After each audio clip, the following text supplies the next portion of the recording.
avait une devise, c'était unique comme à bord. Je dirais, nous, quand on naviguait entre nous, on montait un petit peu ce que j'appelle, je compare ça à un mur de briques. Si on enlève une brique, il y a tout qui tombe. On parle de cohésion dans les sous-marins et c'est pas de la mythologie. On est face à des hommes où chacun met sa vie dans les mains du petit camarade. C'est un métier à part dans le sens qu'il n'y a pas beaucoup de sous-mariniers. Et les gens passant d'un bateau à l'autre, ça fait une grande famille, quoi. Et surtout, l'autre chose qui est importante, c'est que chacun dépend de chacun. On était une équipe tellement soudée, c'était comme une famille que ça se passait bien, quoi. La camaraderie, le lien entre tous les copains et tout, c'était quelque chose d'extraordinaire. Donc on a toujours des phases où ça se passe très bien et des phases où on est un peu moins bien. Et c'est là où justement l'esprit d'équipage est très important. Voilà, c'est ça l'exemple type de la camaraderie, c'est de sentir que le copain est dans un coup de blues, d'aller l'aider pour le réconforter. J'aurais bien aimé faire une patrouille sur le Redoutable pour une simple et bonne raison, c'est que quand j'entends les anciens en parler, cet esprit d'équipage de cohésion allait encore plus loin que nous. Ils avaient moins de technologie que nous et donc moins de moyens de s'isoler. Tout ce qui était activité se faisait toujours en collectivité et ça, c'est quelque chose qu'ils avaient pour eux. C'est quelque chose que, quand j'ai quitté la Marine nationale, m'a manqué énormément parce que dans le civil, on ne trouve pas ça. Si c'était à refaire, je ferais exactement la même vie, la même profession. J'en rêve la nuit, même 25 ans après.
Alors à cette époque-là, embarquer sur un sous-marin représentait une avancée technologique très supérieure à ce qu'on pouvait rencontrer sur les bateaux de surface. Maintenant, sur le point de vue pratique, je savais que j'avais le mal de mer. Donc en embarquant sur un sous-marin, je pensais bien que ça aurait beaucoup amélioré la situation. Alors moi c'est assez simple, j'ai découvert l'atome au collège en cours de physique. Et je voulais faire du nucléaire dès l'âge de 14 ans. Et à 15 ans, j'ai lu Tom Clancy, Octobre Rouge, et Fessenheim, parce que j'habitais pas très loin. D'EDF, là, c'est brutalement devenu moins intéressante, et je savais que je voulais devenir sous-marinier. Il y avait une aura sur les sous-mariniers qui était due à la fois au danger. On sortait des accidents de la Minerve et de l'Eurydice, donc un métier dangereux, et puis on associait ça à une élite. J'ai visité le sous-marin Doris qui était en hyper à Cherbourg, c'était en 78. Et là, quand j'ai vu les conditions de vie à bord, la sympathie des gens, l'esprit d'équipe qu'il y avait, j'ai dit « oh, ça c'est pour moi ». Tout ce mystère qui se fait autour suscite forcément la curiosité. Et après, on apprend très vite que c'est un milieu assez fermé avec des personnes très intéressantes. Le poste le plus court, c'était les sous-mariniers, et personne ne voulait y aller, alors j'y suis allé. Bon, c'est surtout plus intéressant financièrement après. Vous savez, quand vous avez gratté les fonds de culotte dans votre jeunesse, c'est normal. Alors, ce qui est motivé pour venir sous-marinier, ben, c'est un petit peu comme tout le monde, suivre les copains qui voulaient également venir sous-marinier. Parce que c'est la petite famille dans la marine, plus l'aspect du bateau qui est assez secret. Pour s'en savoir plus là-dedans, il faut y adhérer. J'étais curieux de savoir comment on pouvait vivre sous l'eau, à bord, enfermé dans une simple petite coquille. Et très vite, j'ai pris le goût de la camaraderie et de la fraternité qu'il y a à bord. Et ça, j'ai jamais pu m'en séparer ni l'oublier.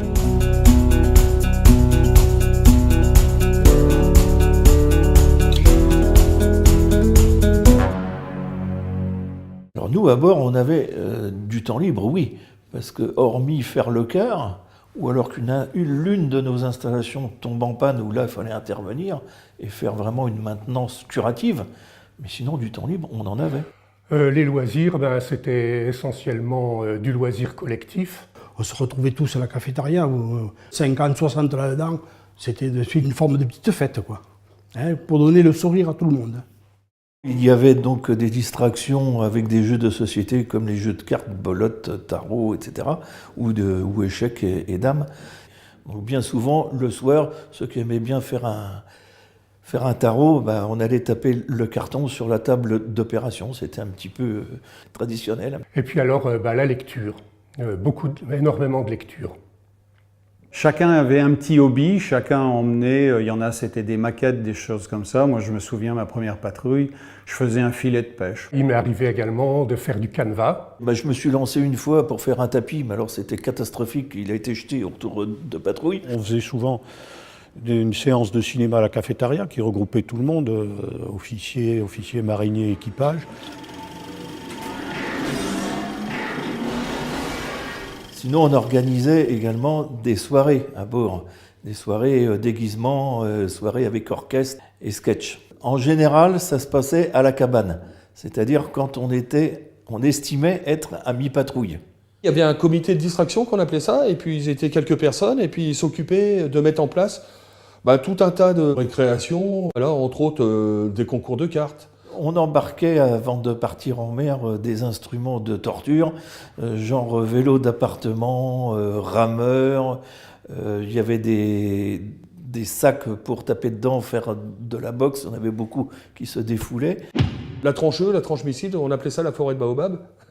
Et là, on tournait autour des baobabs, donc des 16 missiles, on faisait plusieurs tours, quoi. On pouvait faire, par exemple, 1 km, 2 km, 3 km. Et les jours défilaient comme ça, rayaient les uns après les autres, jusqu'à arriver à la fin de la patrouille.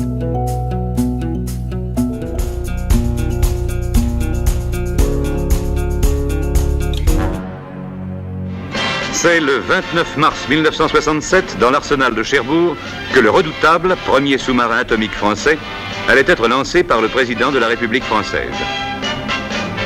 Le redoutable, doté d'un moteur atomique lui permettant de faire 5 fois le tour de la Terre, est le plus gros sous-marin jamais sorti d'un arsenal européen.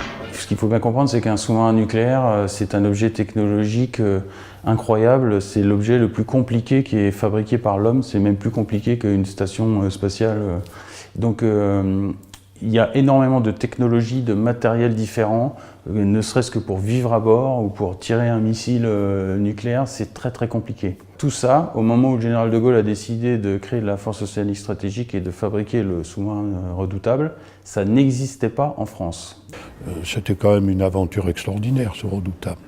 Vous savez, les Américains pensaient qu'on n'y arriverait jamais. De faire rentrer un réacteur dans un sous-marin, de faire rentrer des missiles dans un sous-marin, de faire des armes nucléaires petites et de lancer tout ça, ça a été fait. Alors la vie des sous-mariniers, ça a été la révolution, puisque d'un seul coup, on avait accès à une énergie quasi inépuisable, donc on pouvait faire autant d'eau qu'on voulait. Alors quand on arrive d'un sous-marin classique, où quand vous embarquez, on vous dit, écoute, là tu n'as que 4 litres d'eau par jour, tu en fais ce que tu veux. Quand on arrive sur un sous-marin nucléaire, où là on te dit tu peux prendre une douche, voire 2 douches par jour, c'est énorme. Et puis Pour mettre ces missiles et ces fusées qui ont une taille quand même assez importante, la coque était plus grosse et donc on avait subitement de la place pour avoir chacun sa banette. Et donc ça a eu des retombées sur notre vie de tous les jours, puisqu'il a fallu des ordinateurs à bord, ça n'existait pas au début des années 70. La France a développé une industrie informatique. Il y a eu les fusées pour lancer les missiles, ce qui a débouché derrière sur le programme Ariane. Et c'est une aventure qu'on aurait aimé vivre, parce que partir d'un tout petit sous-marin avec un moteur diesel et arriver à un énorme sous-marin avec des missiles et une chaufferie nucléaire, c'est une aventure extraordinaire. Alors, c'est vrai que la nourriture, c'était très important. Déjà, on mangeait très très bien. Là, il faut dire que c'était fantastique, à tel point que aux alentours de la mi-patrouille, le médecin, il nous faisait tous passer sur la balance. Ah oui, j'en garde un très bon souvenir. On mangeait très bien dans les sous-marins, c'est vraiment, je pense, c'était le summum dans la marine française, voire dans les armées même. On mangeait très bien. Les repas, ça tournait sous forme de quatorzaine, donc tous les 14 jours, le même repas revenait. Puis en plus, il y avait le dimanche midi, où c'était encore amélioré, quoi. Ça rythme également la vie à bord, parce qu'on savait que tous les dimanches, on avait ces repas-là. Et ça, c'était très important, ça donnait un rythme de vie. On sentait que la semaine était passée, on attaquait une autre semaine. Et puis c'est fait, les cuisiniers, quand on voit les conditions de travail dans lesquelles ils travaillaient, avec une cuisine de 3 mètres carrés, et puis faire à manger pour 135 personnes, je retire mon chapeau, quoi. Et la nuit, c'est le pâtissier qui prenait la place. Et donc, quand on finissait le quart ou à minuit ou à 4 heures du matin, déjà, ça sentait bon les croissants, ça sentait le pain, et on se remettait à casser la croûte, quoi. La cafétéria, on appelle ça la place du village. C'est ce qui fait tenir le moral de l'équipage. Le rôle du cuisinier, il est très important à bord. Un mauvais cuisinier ou des mauvais cuisiniers pendant une patrouille, un mauvais boulanger, je ne sais pas dans quel état va rentrer le bateau.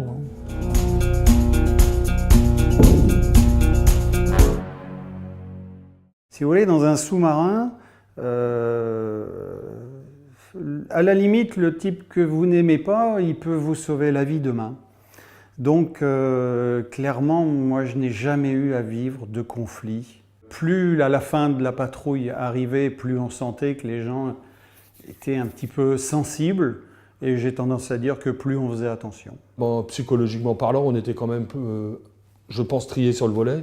Et on avait un esprit relativement calme et qui perdait pas ses moyens pour un oui, pour un non, quoi. On passait devant un psychologue, devant des médecins, et puis pour savoir si on était apte à supporter ça, quoi. Un confinement de 70 jours coupé du monde, quoi. Si jamais on ne s'entendait pas avec quelqu'un particulièrement, on cherche à éviter cette personne-là. On ne va pas aller à un conflit qui pourrait dégénérer.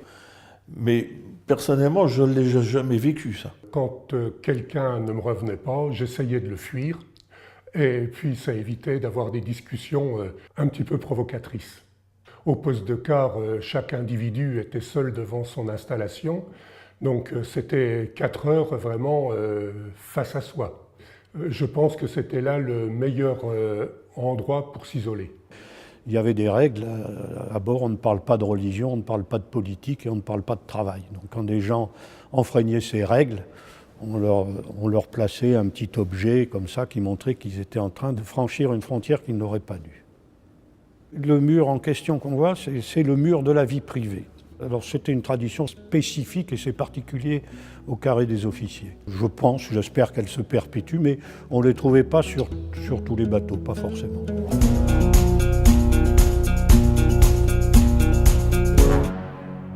La mission du commandant, elle est finalement très simple, elle tient en peu de mots. C'est être prêt en permanence à exécuter l'ordre de lancement des missiles à tête nucléaire si cet ordre était donné par le président de la République. Le commandant apporte à l'officier calcul les supports contenant les données des objectifs stratégiques.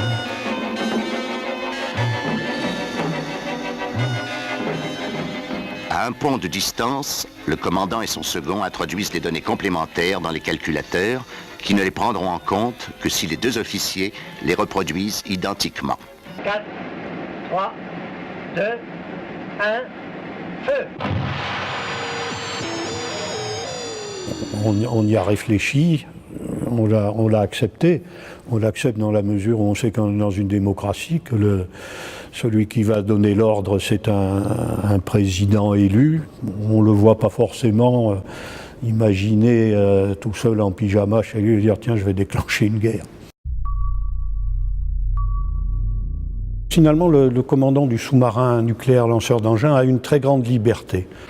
On vous donne un bateau, un équipage, des endroits où aller assez vastes, et puis vous êtes seul. Vous vous rendrez compte en rentrant, et encore on ne vous demande pas des choses extraordinaires, et jusque-là vous imaginez, vous menez votre patrouille comme vous l'entendez. Le management des hommes était finalement très facile, parce qu'on a affaire à des volontaires, motivés, extrêmement compétents, très dévoués et faciles à commander.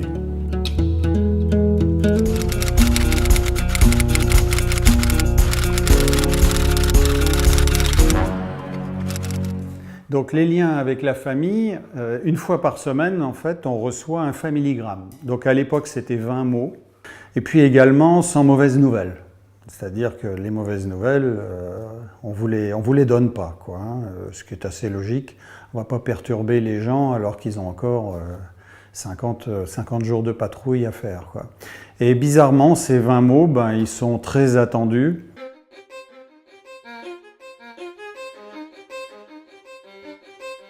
C'est l'unique lien avec la famille, puisque nous, on n'aimait pas. Un sous-marin, il n'aimait pas.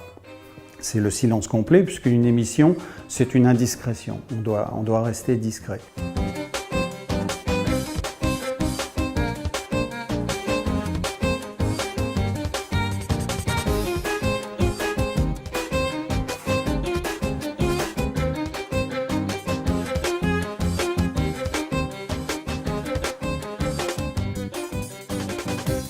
Et donc, chaque mot doit être parfaitement explicite. Il ne doit pas y avoir de notion de code. C'est-à-dire, en fait, la marine, le BACF, c'était le bureau d'aide aux familles, doit comprendre absolument tout ce qu'il y a dans le familigramme. Il ne doit rien y avoir de caché, quoi.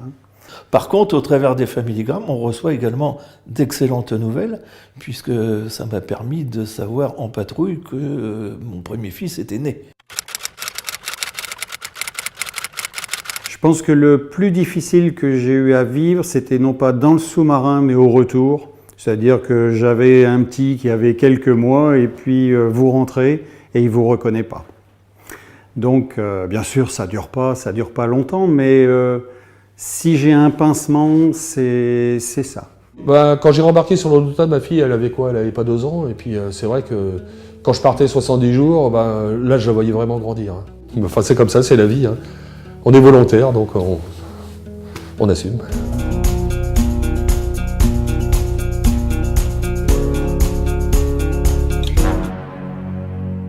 On est en 1989, le sous-marin Le Redoutable, construit à l'arsenal de Cherbourg, revient à Cherbourg définitivement. Il a fini son cycle de patrouille et il va être démantelé et se pose la question, une fois le cœur nucléaire retiré, de son avenir. Et des amiraux se posent la question effectivement sur Cherbourg. Il a entendu parler d'une réflexion autour d'une future cité de la mer, etc. Et donc l'idée apparaît que le Redoutable pourrait venir au cœur de cette cité. 1991, je suis parlementaire, le ministre de la Défense, Jean-Pierre Chevènement, puis son successeur Pierre Jox, à la Défense, propose que ce sous-marin vienne, et là commencent des négociations sur le coût du démantèlement, le coût de la scénographie, le coût de la mise en sécurité pour que le public puisse pénétrer, visiter en toute sécurité un sous-marin, et si possible aussi avec une scénographie intérieure qui fasse que, en gros, l'équipage aurait quitté le sous-marin une demi-heure auparavant. Voilà, c'était ça l'objectif. Après, il y a eu des années de travail de la part de DCN, à l'époque, enfin c'est DCNS maintenant. Ensuite, il va y avoir pendant 2-3 ans un travail sur la création d'un commentaire audio avec DCN, la marine, pour essayer de trouver quelque chose qui va accrocher les gens. Et donc le 4 juillet 2000, le Redoutable arrive à la future Cité de la Mer qui, elle, ouvrira en 2002.